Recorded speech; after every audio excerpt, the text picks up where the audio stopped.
Good morning, good afternoon, and good evening, my dear friends. Wherever you are across the globe, it's another Sunday morning.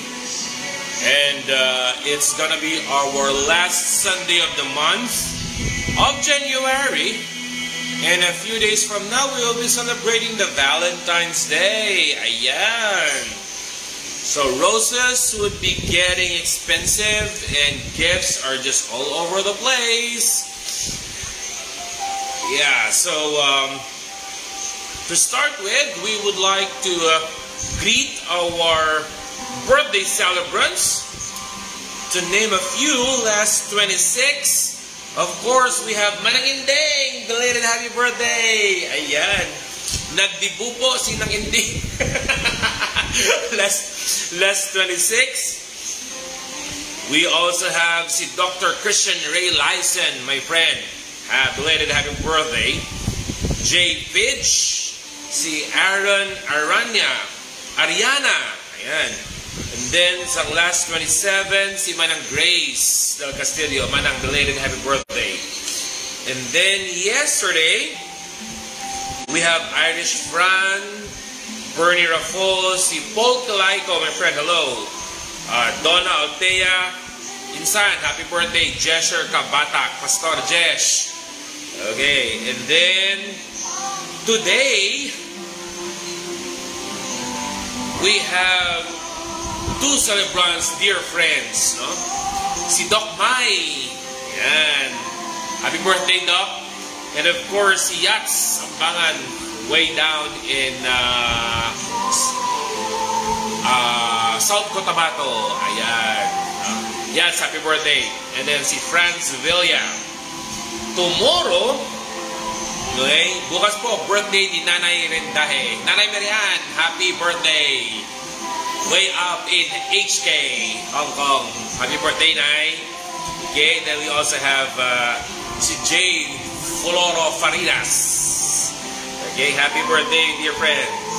And of course, we would like to say special shout out to three wonderful and beautiful ladies of SM Delgado Skincare. No?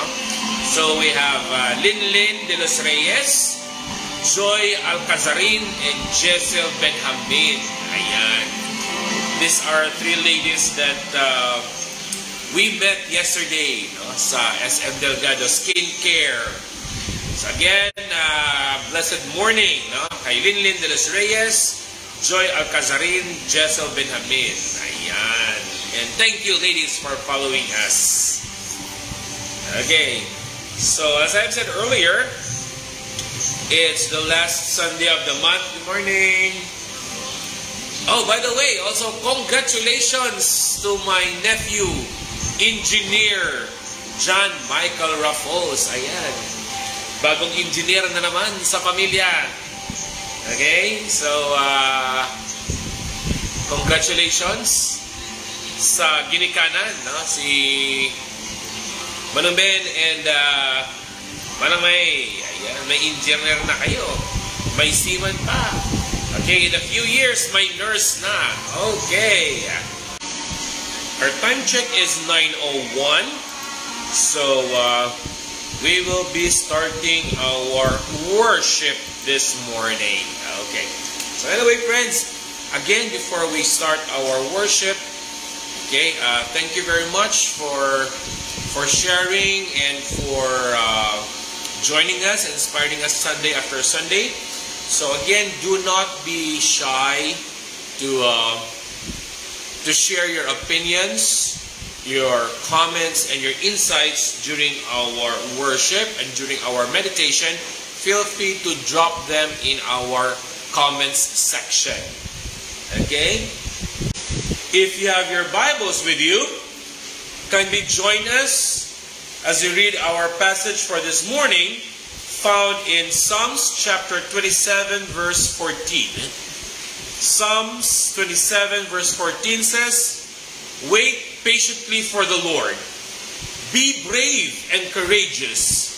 Yes, wait patiently for the Lord." This is the word of the Lord. Our meditation for this morning is entitled Wait. Wait. Relax. In our present context, maybe you can say, kalma lang. No? Kalma lang. No? And before we continue, now we would like to continue to acknowledge and greet and challenge or invite all our viewers on Facebook. Feel free to share your opinions, okay, your words of wisdom, okay, and so that we can all join together, okay. So to Cello, bro, morning. Kay Jessie, okay. Kay Al, hi Al, and Edna, okay, and of course kay Ayan. Thank you for your time kahapon, okay. So, wait. Is it difficult or easy to do? Yesterday, while I was going to Langford to meet a dear friend, si Architect Ayan, who is watching right now, I had a bit of difficulty in waiting for the jeepney. And so I said, why? Medyo maiwat ang jeep. Upon arriving sa Kabangbang, I was surprised, nagdetour. Nagdetour ang jeep. Arriving near Haro Plaza, I saw one float. I said, nga may float. Pag-abot sa may Tits Batsoy, lo and behold, sang katutak na tawo ang ara. And I remembered, uy, pista, galit sa Haro. Opening salvo. So, may parada kahapon. No? So, puwerte, it took me like almost 30 minutes from Haro to the stoplight alone. No? So, waiting. I am very sure that most of us or all of us hate to wait. Right? Who loves to wait? Raise your hand. Wow, really? You like to wait? Really? I remembered when I was younger, during the college days, my camp sa Pototan, my mom and I was supposed to go there. I waited for like almost an hour. Kasi nanay wala cellphone. So I said, bahala ka da, mauna kuya. You know your way going to the farm, so I'll go ahead. You know, because sometimes waiting is annoying, right? Waiting sometimes would cause us inconvenience. It's not just sometimes, but most of the time, right? Because all of us are running after our schedule, right? All of us is running after our time as well, that we would like to make use of it properly. Thus, waiting is very annoying, right? Especially to the young ones right now. If you are courting, di ba? Makapangulihan ka na, Mak. Yun na nga, ang sultiro. Pangilay. Long distance. Ah, wow, LDR. LDR. Wala kayo, wala yung nanay, no? Pamangkoton ko patani ang nanay. Okay, o. Sige, karoon lang ko mangkoton taga-din, ha? O, LDR, right? So, waiting for the lady that we are wooing is sometimes difficult. Right? No? Kabudlay maghulat, no? Sa sabat nga ho, mak, no? Kapil pa ka daw, matsag mo daw, mahuo, nagid lang, pero daw, pakipot pa, no? Dihado. Ano na? Dihado ka? Pati ano, dihado kung hindi? Dihado kung hindi? Ay! Official na?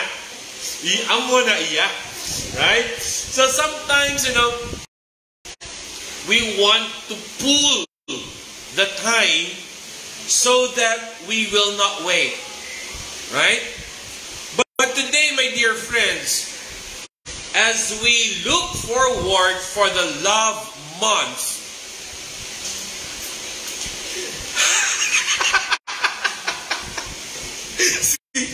si Manang Hope Obelia said, "Tinga amay ara kagina waiting." Yeah, Manang Hope, I'm waiting for her. I'm waiting for her text and her call every night. Okay. Anyway, as we look forward for the love month,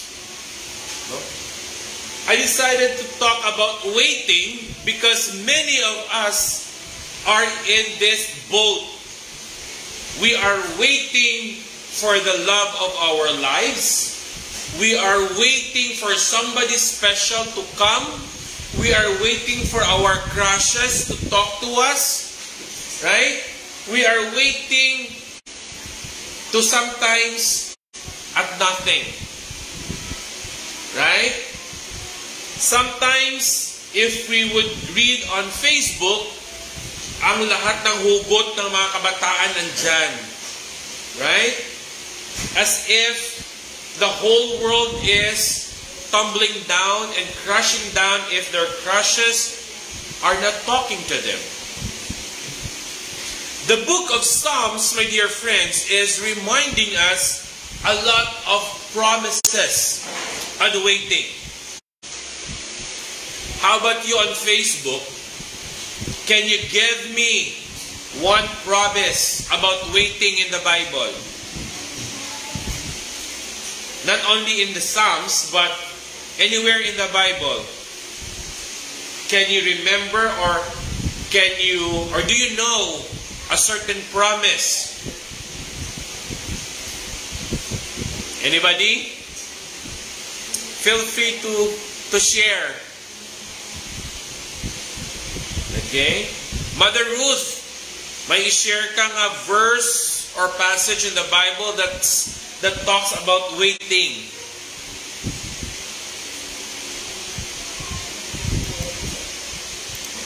Psalm 33, verse 20. Psalm 33, verse 20. We wait in hope for the Lord. He is our help and our shield.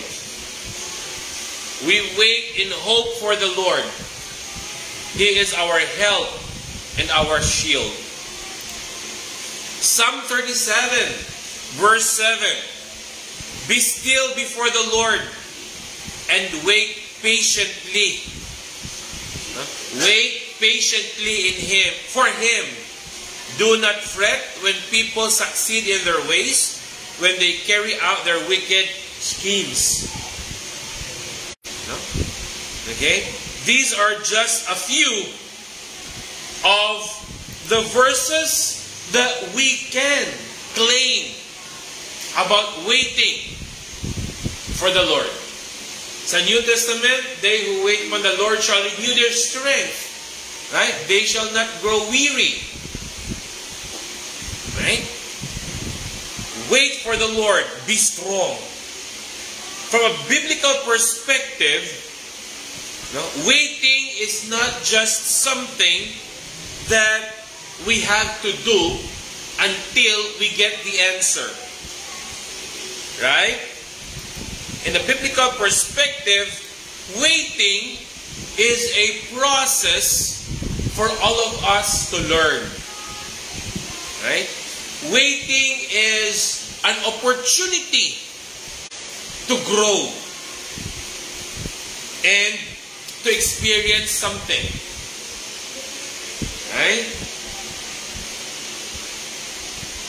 As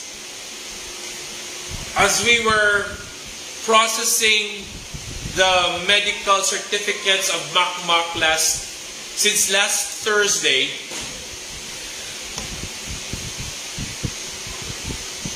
one realization that he had is that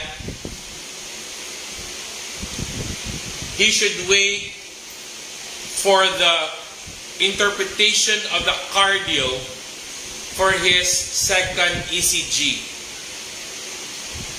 And then Makmak said, if If it is still bad, then I have no choice.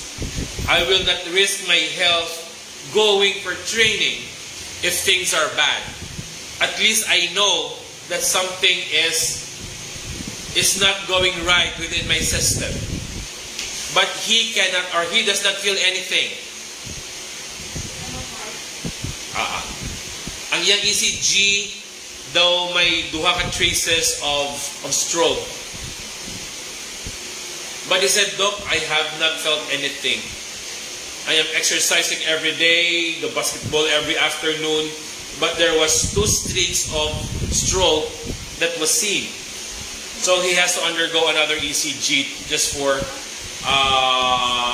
security purposes. So sometimes, my dear friend, we look so healthy. We look so healthy, but deep inside, we are itty. Deep inside, there is something wrong. Sometimes you are just laughing at things, but deep inside, we are screaming of so many things. We want to achieve something that we cannot. But God is telling us, wait, it's not yet time for you. It's not yet the correct go signal. I have the best for you. Waiting can lead us down to a healthy path of humility. Humility. To a place where Psalm chapter 29 verse 2. Psalm 29 verse 2, can we read? For my thoughts are not your thoughts, neither are your ways my ways, said the Lord. Our ways is not His way.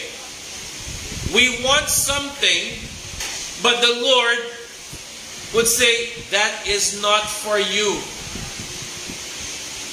Right? That is not for you. So if I may ask si Mac, Mac, are you sure na siya nagid? Confident ang soltero. Yes. But what can the Lola and the Mama said? Lola, do you agree that it is the right girl for your apo?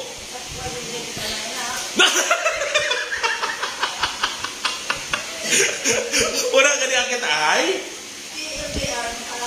ay maanda lang. Right? So sometimes we thought that it is the right one for us, but people around us are saying, hoy, gising. Huwag kang managinip ng gising. Right? So we have a lot of antis. No? But Psalm 29 verse 2 says, ascribe to the Lord the glory to His name. Worship the Lord in the splendor of His holiness. When we wait upon the Lord, we would surely realize and experience the splendor of His greatness. Speaking of love, as we enter the love month, I myself was in this predicament a few times.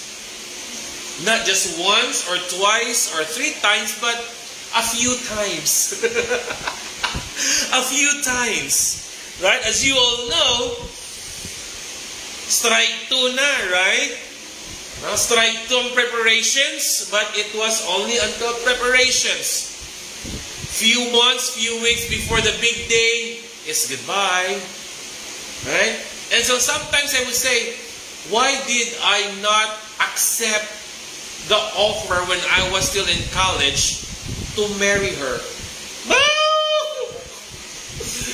Pansipit si Kalbo, no? Siya pa ang gin-offeran sa babae niya pakaslan. Oh, di ba? How many of you guys have experienced that? The ladies are the one offering, will you marry me? let's get married. Ah, di ba? Feeling ko apong-gwapo si Kalbo. She said that to me not just once or twice, but a few times. But I said, wait, I'm still studying. I'll just send you your allowance, the ori. Charot. Di ba? Because I was already working at that time. And so maybe she ran out of time and said, well, if you don't want to marry me, then bye. And now when I realized I wanted to marry, congratulations. Right? And sometimes when I think of it, I would just laugh myself and say, why did I not grab that opportunity before? I could have like maybe 5 or 8 kids already. Right? Because I was just like what? That's way back in 1992 or 93. Diba? That's what? 20 years ago? So, maybe may 20 years old na ko subong. Or 23 years old. Right? But who knows? I really have one. Alright. So, when we wait upon the Lord, it is when we realize that His plans are indeed the best for us. Often we find ourselves waiting, whether in traffic like yesterday, no? Or waiting for whatever circumstances that may be. We are waiting for an answered prayer. Mac is waiting for good results of his laboratory. Sorry, Mac, inilibak ka a few minutes ago before you enter. Bolibak. Right? Or maybe we are waiting for the results of our exams. We are waiting for the call of our employers. Right? Or whatever that may be. And sometimes we would just distract ourselves while waiting. Right? We would do a lot of things while waiting because it is uncomfortable for us. It is annoying for us. But waiting, as we have said earlier, is God's way of telling us, I have something in store. This morning, my dear friends, I would just like to share 3 short things as to how can we wait positively. Number 1,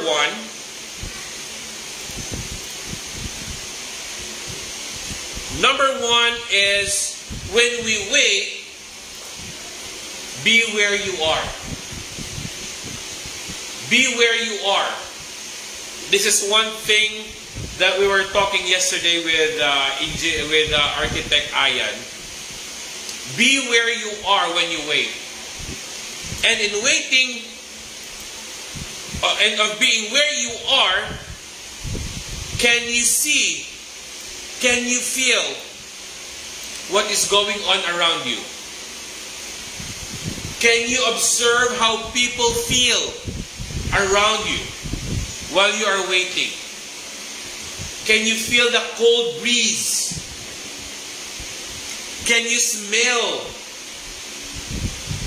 not literal na smell, but can you smell the ambience? Can you smell the feelings of people around you? Last Friday, we were waiting. No, that was last Thursday. Last Thursday, we were waiting with a pulmo sa medicos.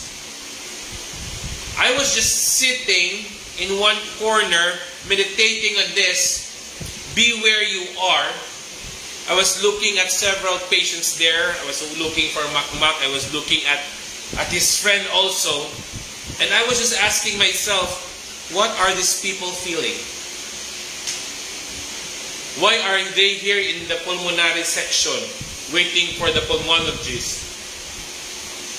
Last Friday sa cardio with Dr. Limbungan kay Richie Gang, I asked myself again, Why are these people here checking for their cardio? What are they feeling? Today I will ask you, my dear friends, why are you here? Are you waiting for the amen and go your way? Or are you literally here lang? Are you physically here with us? Or, wrong question, wrong grammar. You are here physically with us, but are you really here? For those on social media, I can see a lot of names here watching us, but are you really here, hearing us? A friend of mine once said, I was watching your live streaming, but I cannot see how many people are there. And so I said to this person, I said, darling, you are not alone in the boat. Every Sunday, I could only see a few people, but once the live is finished, I am surprised because during the live, you could only see 4 or 5 people, but after the worship, I would just be surprised. I could see 20 plus, 30 plus, 15 people who watched, and a few who shares.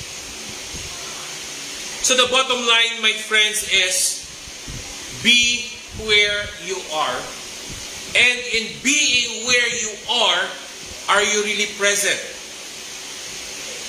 And that would segue to the second point. In being where you are, see whom you're with. See whom you're with. You might be physically with each other, but mentally you are not. Right? Are there people around you? What are the people around you doing?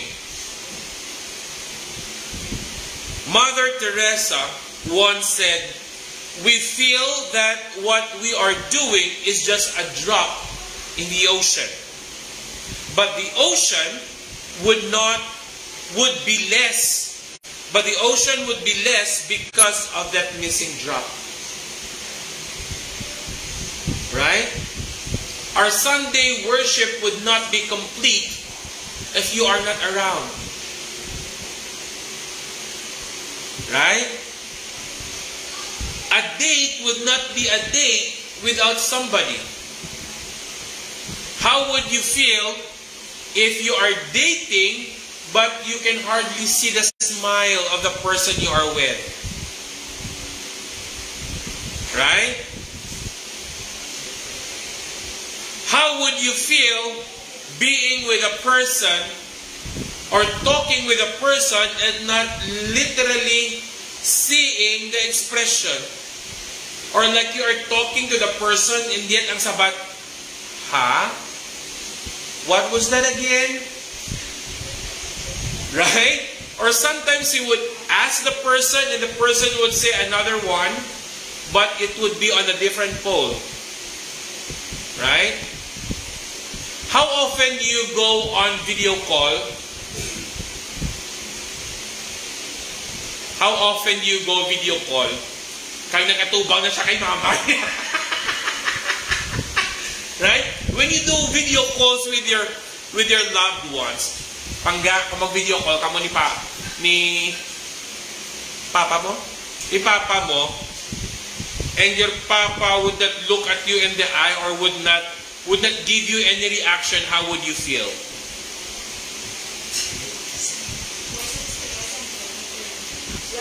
Si Amber ang istorya.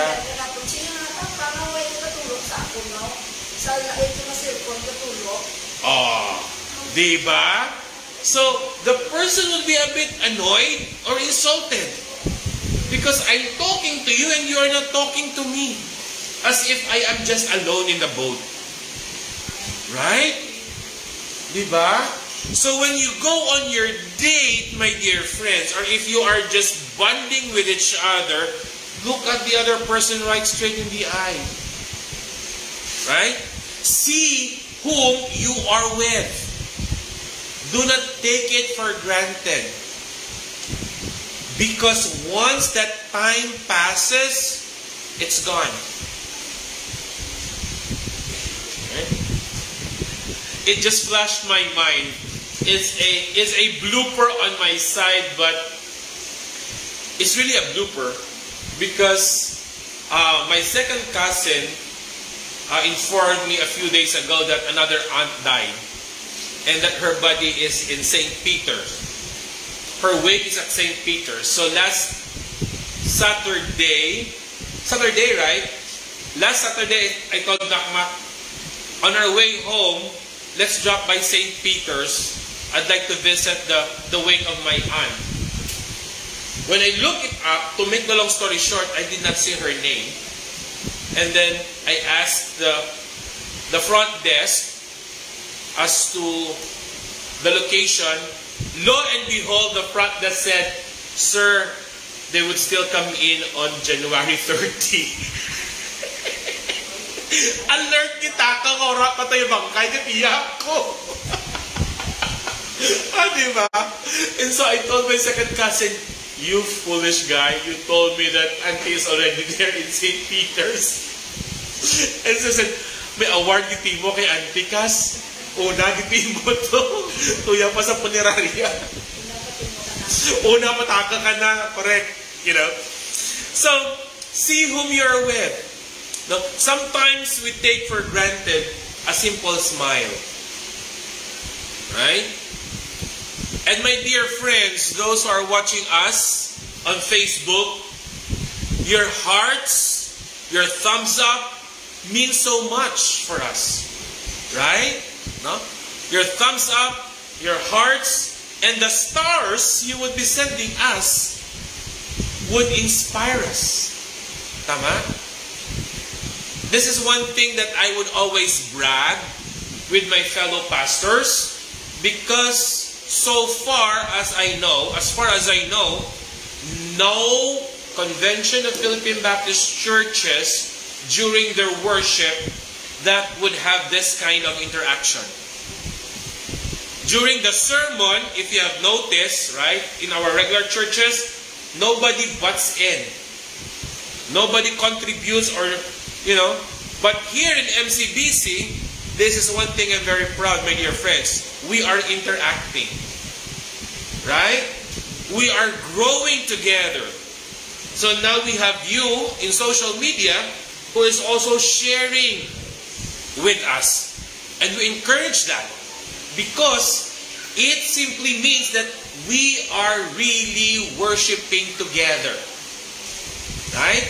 We are really being with each other, not just physically, but also mentally and socially. Right? Meaning to say we are all alive, alert, and enthusiastic. We are on the same page. Right? We would know if how you feel. That's why I was laughing earlier when I read a comment ni Manang Hope Bashao, Abelia. I said, "Why are you waiting?" Right? It's also encouraging to see Mami Ruthie de la Cruz's regards, love you, from Rojas. Right? So that's an encouraging thing to know that they are not physically with us, but they are in social media with us. That would segue me to the last point. What is the situation telling you? What is the situation telling you? This is what we were talking earlier, that waiting can be a learning process. Right? So what is the situation telling us? In waiting for your lab results, what is it telling you? and waiting for the call of your papa every night. I'm very sure your papa is also wanting to talk to you, pero mas sweet si Amber kasi syempre hindi ang nakapiyot telepono. Right? But I'm sure your papa is also looking forward to talking to you. And of course to your mama. Nung sugay man si mama, sang time mong istorya kay papa, baka makawi, time man sila nga duwan. Always? Ote, one call for the kids, one call for the wifey.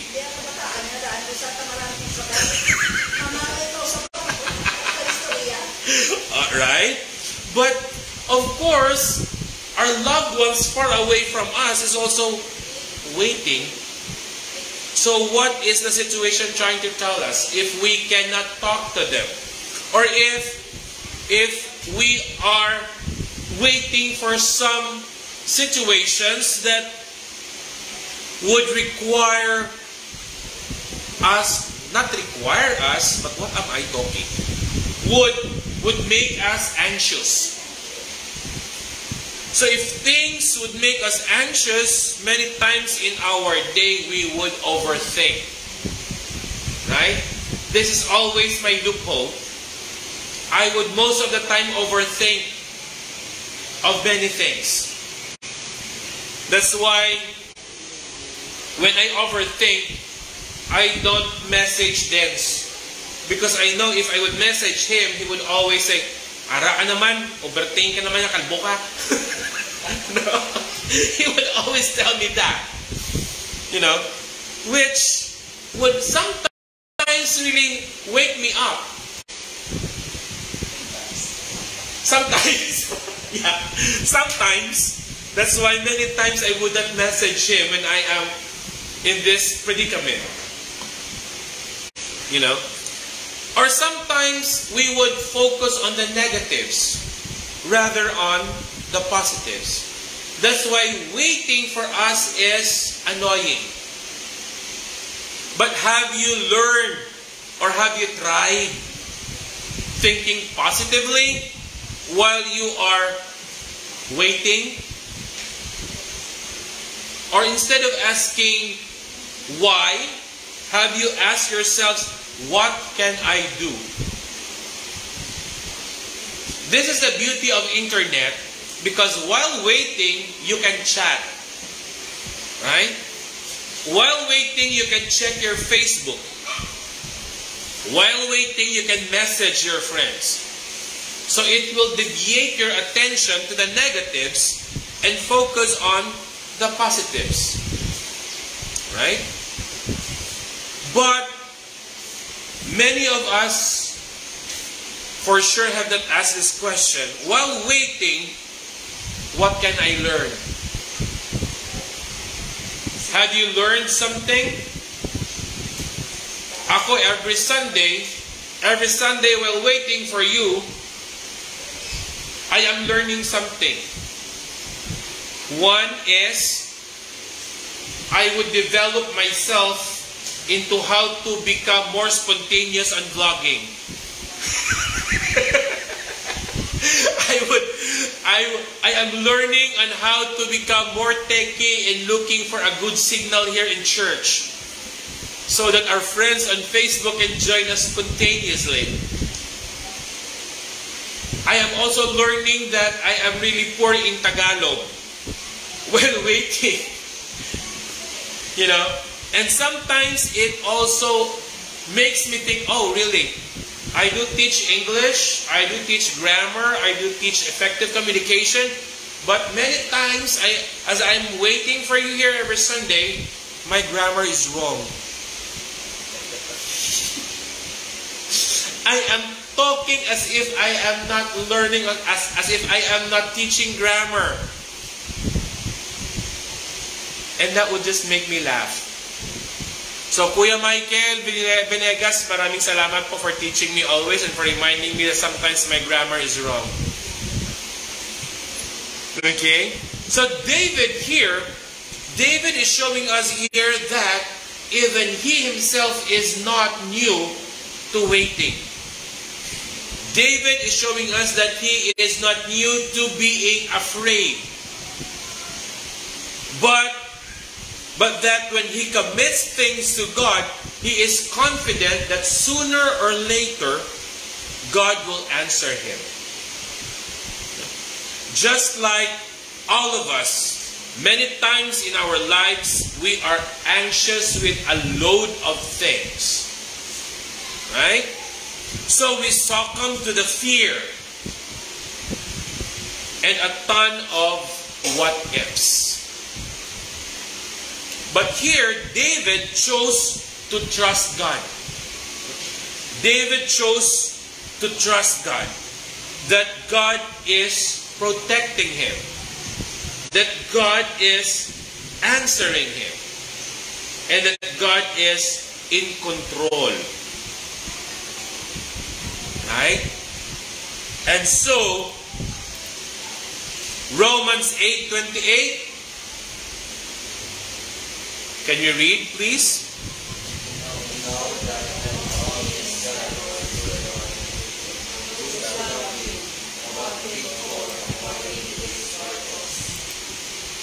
God knows, and we know, that in all things, God works for the good of those who love Him.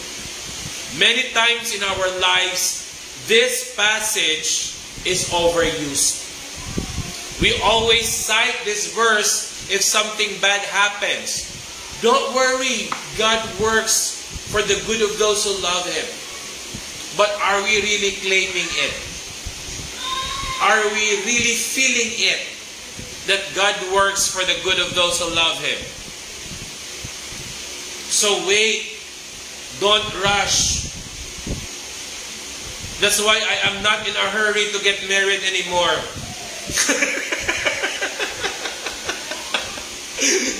So sometimes I would just say, oh, my married life is past na.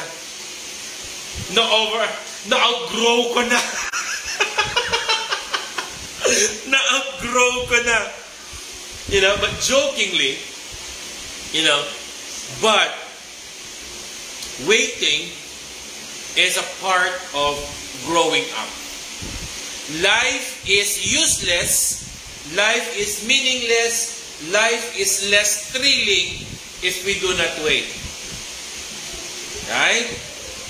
So my dear friends, as we look forward for the love month, okay, don't be afraid to wait. Don't be irritated to wait. Okay? So for the whole month of February, we will be talking more about love. And I will be sharing a little bit more about my love life. Okay? So this is kilig moments to many of us. No, but let's look at love at a different perspective. And maybe we can learn something while waiting. Good morning, and God bless us all.